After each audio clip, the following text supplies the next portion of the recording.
Thanks everybody for joining. And I think the most important thing is that a burden has just been lifted, I feel, among my clients to sort of look forward to things that are coming. And in the general immigration world, one of the things that we're seeing is that a lot of things are just being reviewed. And that's something to be reviewed and to see what can be changed and exactly what internal procedures need to be taken.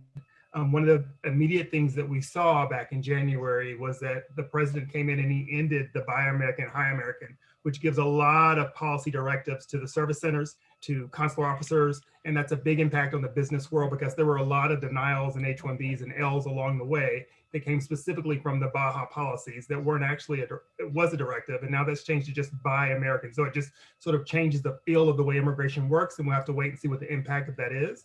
Yesterday, we were informed that the H-1B regulations that would change the way H-1Bs would be processed is not going to go into effect this year. So that's another big sigh of relief that we know that the H-1 system will work exactly the way it did last year. We should wait to hear from UCIS exactly for their policy procedure memo they issue every year that says this is how the H-1B procedures will work.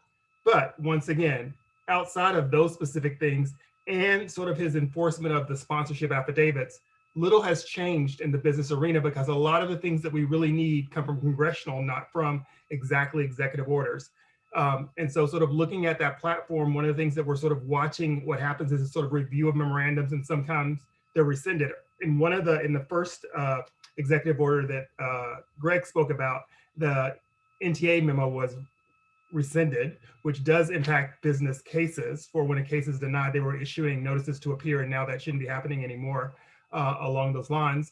And so those are some of the things that we're going to continue to follow. And you can follow those on AILA's page within the first 100 days because things change pretty rapidly from day to day. And that's the best place to sort of see it. And we don't know exactly when there will be action on the revision of the many policy memos that were put into place. But once again, for me and my practice, ending the Baja practice, which gave a lot of discretion across the board, helps inform my clients and individuals that their cases may be processed differently. And that's what we have for business right now. Thank you so much, Alan. Aaron, is there anything more that you'd like to add with respect to the general immigration issues? I think it's important to note what wasn't in the legal immigration orders, and that is a rescinding of the proclamations that restrict all new immigrant visas or most new immigrant visas and many non-immigrant visas.